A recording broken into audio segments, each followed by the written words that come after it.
Hello, welcome to Linda's Legacy all around the coast. I'm Robert, and I started this channel following the sad and untimely passing of my partner Linda last December. On this channel, I talk about my journey through grief and how I'm feeling, and I take walks locally around Norfolk. Next year in 2027, I'm going to walk, or begin to walk, the whole coast of Great Britain in aid of charity and in memory of Linda. I hope you join me. So here I am on the road between Walsingham and Wells next to sea. But today we're going to this place. Warham. Let's go and find out. Well, it's a lovely day. The sky is blue today and there's not many clouds. It's looking nice. Here I am.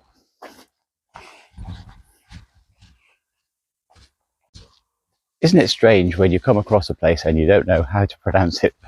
And it's not even one of these odd Norfolk places like Haysborough spelt Happisburgh or Windham spelt Wybondham. It's just Warham,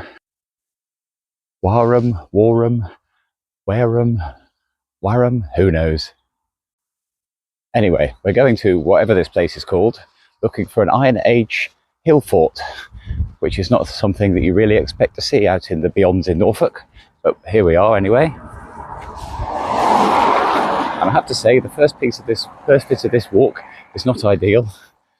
Although the road is quite a supposedly quiet country track, there's quite a lot of traffic, so I'll try and get to the end as soon as possible, and hopefully we'll get onto more of a kind of footpath. Look at that field, all the poppies and everything. Isn't that lovely?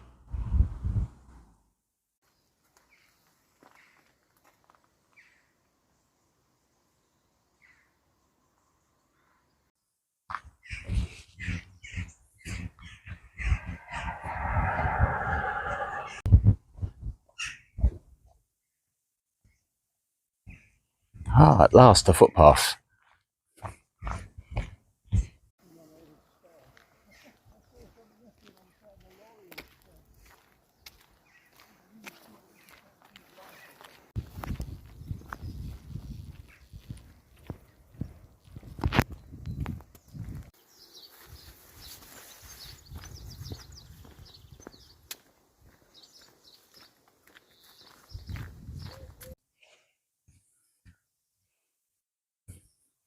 That's not a very Norfolk site, is it?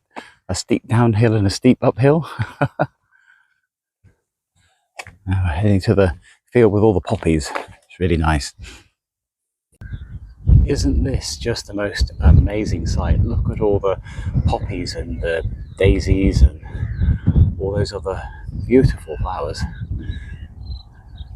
Absolutely stunning. We're finally on the walkway into the camp. I wonder if this was some ancient roadway or whether it just happens to be off the modern road. But it's quite exciting, wondering what we're going to come up to in a moment.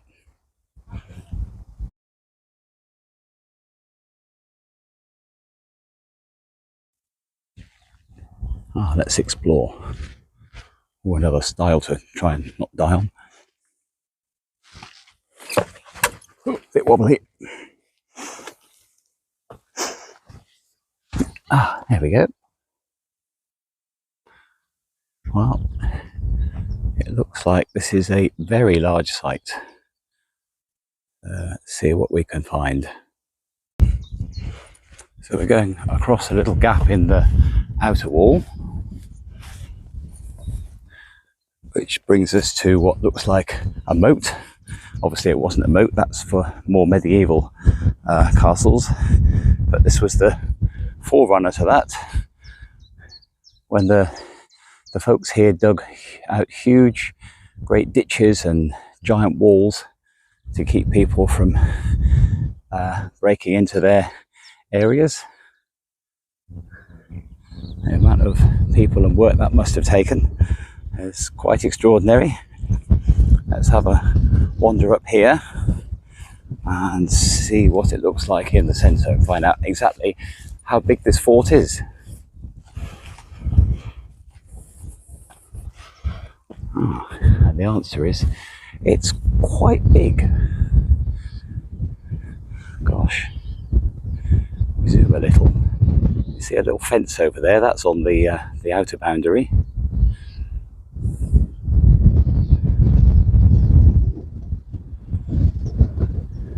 Let's see how the walls are going around.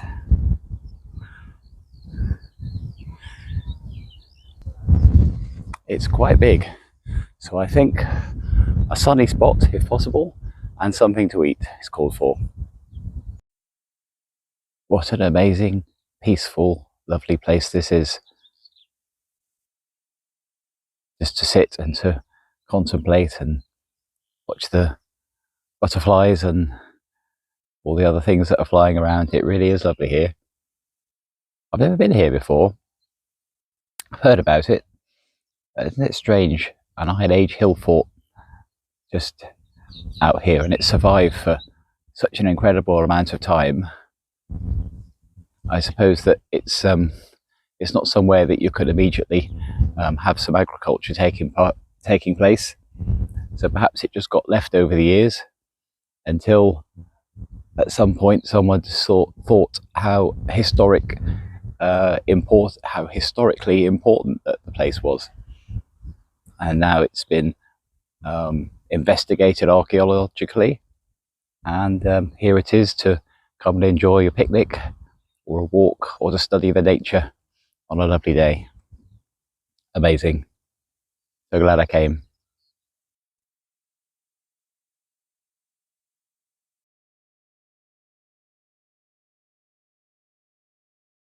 And it's absolutely beautiful here.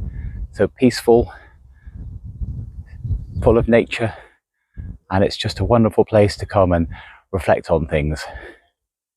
And talking of reflecting, I had a comment the other day which mentioned a soul reflector and how I've become a soul reflector. And that's an expression that I had not come across before. So what is a soul reflector?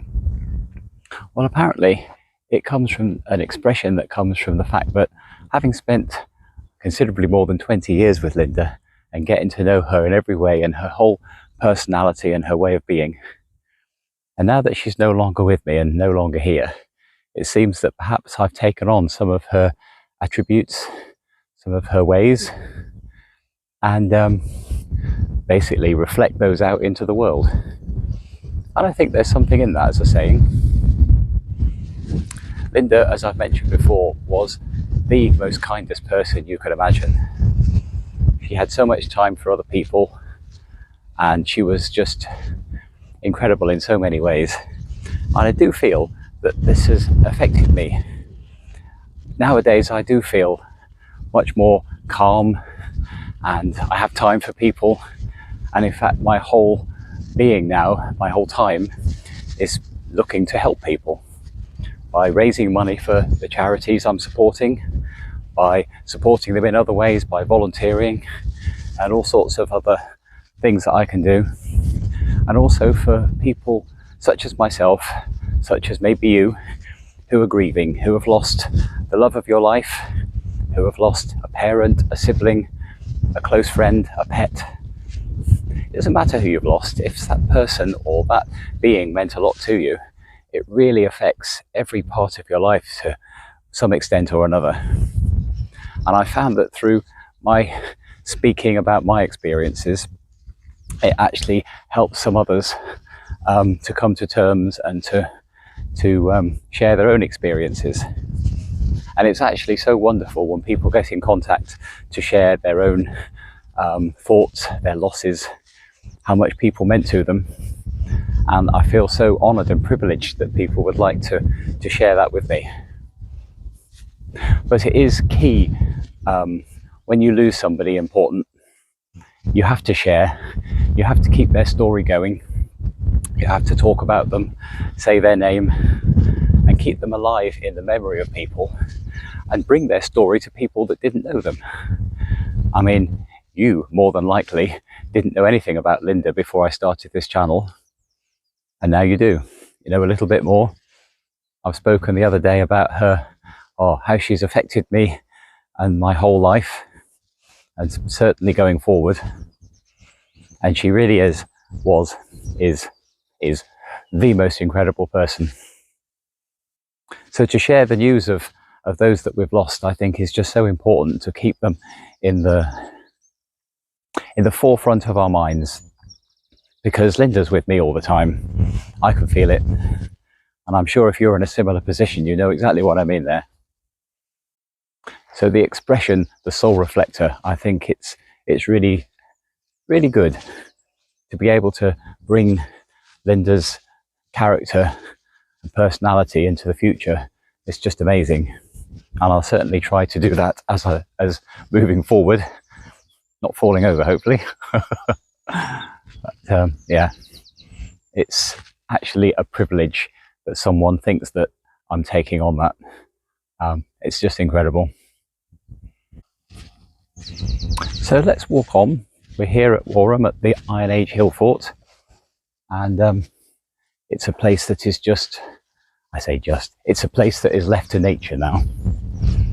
So I mean, there is a group of people just further along, but it's pretty quiet here. But I can see there is so many plants growing, so many flowers, so many different types. There are moles here active. There's lots of birds, there's butterflies.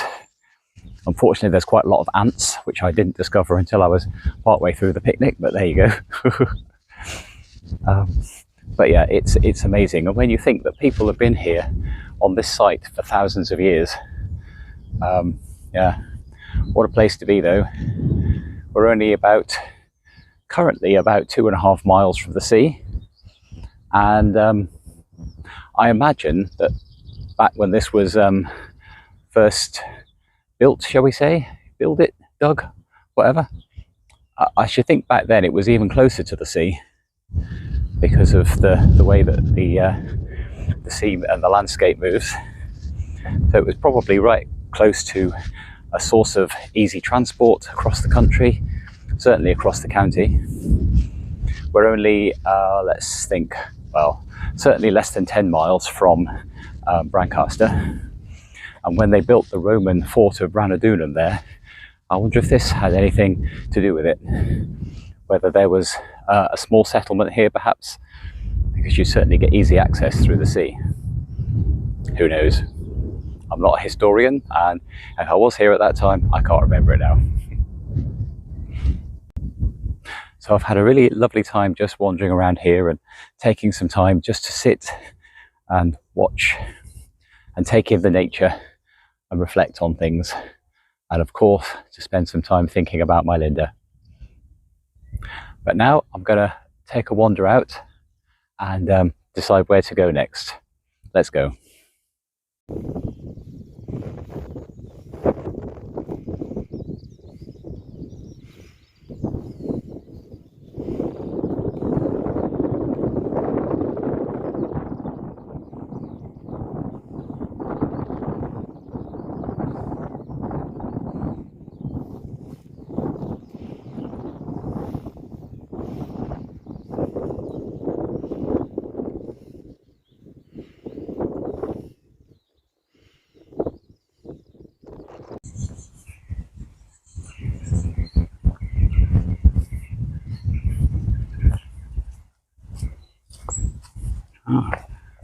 Warham Church. This is nice. They've left an awful lot wild, but there's a good path through. Lovely little building. There we go. An outside bell on top there. Brilliant. Let's explore.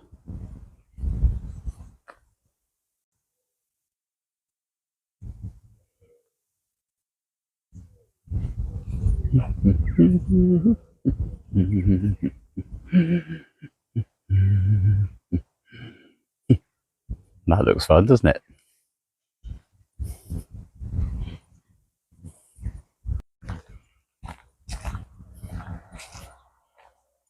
Oh, that's really cool.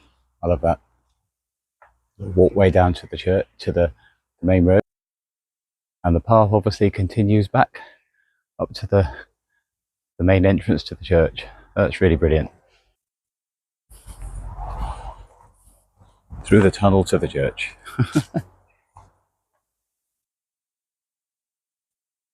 Oh, that seems bright, doesn't it?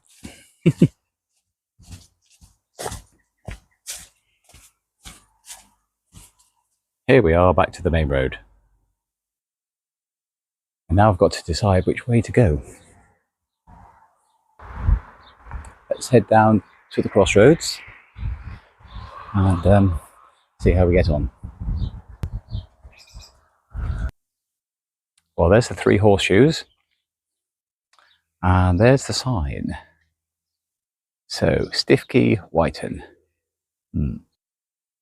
Based purely on the decision for good coffee and pastries, we're going to go that way, back to Stiffkey. Let's go.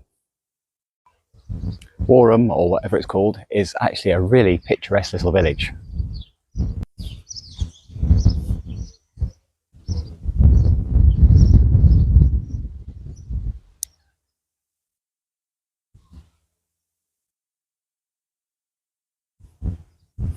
Sorry, I hope that didn't make you dizzy. Anyway, I'm going to get on the way to Stiffkey.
Well, I made it to Stiffkey.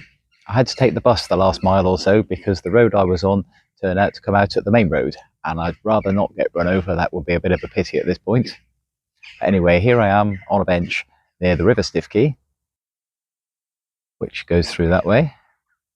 And this is just the most picturesque little spot to stop and have your lunch.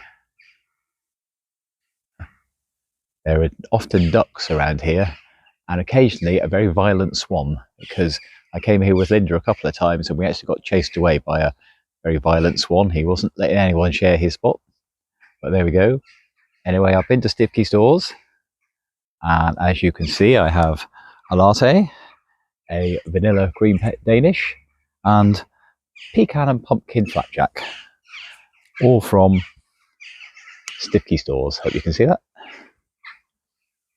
So if you'll excuse me one moment, I will just have my lunch. Right, time to get on.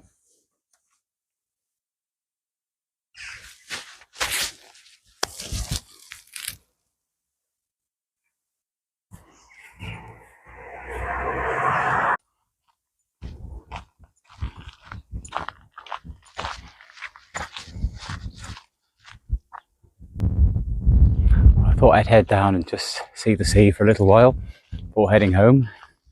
It's been a nice trip out today. I've never been to the hill fort that I visited earlier in however you pronounce that village. Let's stick with Warham, and I'll wait any corrections in the comments. Brilliant, thank you. By the way, if you could comment, like, especially share and subscribe, that really would help this channel to grow. Thank you so much for that. There's no end of amazing wildflowers at the moment everywhere. So lovely. So this week coming, the time this video comes out, it'll be my birthday. And I have to say, I'm really not looking forward to that this year. I've managed to get through Linda's birthday, but when it's my own, that's going to be really challenging for me emotionally. And I'm going to do something, but I don't know what. But yeah, at the moment, not looking forward to that.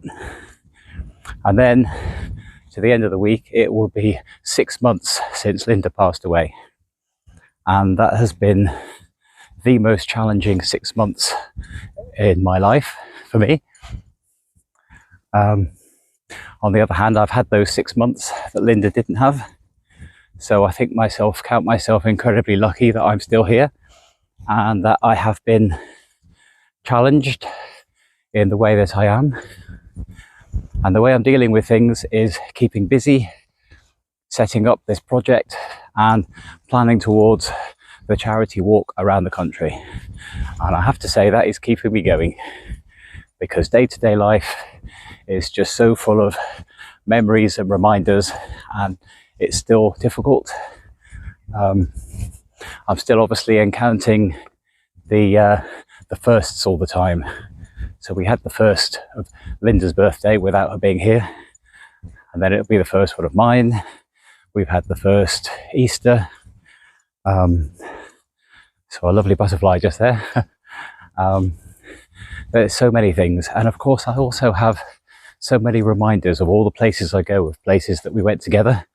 And it really is a case of almost, well, no, every day I go somewhere where there are reminders for me of where we used to be together. And that is going to be one thing that's going to be different when I go on the walk around the country, is that there'll be an awful lot of days going places where we didn't ever go together. So that gives you a new emotional challenge of the places that Linda didn't go that she would have liked. But on the other hand, I don't have the reminders, so I'm making new memories. I mean, even coming down this track here, there are houses that have been built or adjusted, built on, whatever, and they were only partially started when we last came. And you know, you see the work progressing, and then I get to see the finished product, and I think, oh, that would be nice to talk about. Linda would love that. But there you go, it's just constant. So I can actually see the sea in the distance ahead of me, but we'll get through the woods here and we'll have a quick look. And then I shall wander down the track. Ooh. I shall wander down the track and head off on my way home then. But what a really interesting trip this has been. I had in mind to go to the hill fort. Of course, it turns out to be only a couple of miles away from here, a place that we visited many times and that Linda in particular loves so much. And right, so I've come out to the marsh. Let's just turn you around. And here we have one of these pretty epic Norfolk views of the marsh and the sea in the distance. And yeah, over that way to Morston. And I don't know if you can make out, the beach is so far away. There we go. Full magnification. I shall be going this way. That's the way to Wells. I'm not going to walk it today. I'll get the bus. But that's it for today. I hope you've enjoyed the episode, and I really look forward to speaking to you again soon. So take care, everybody. See you soon.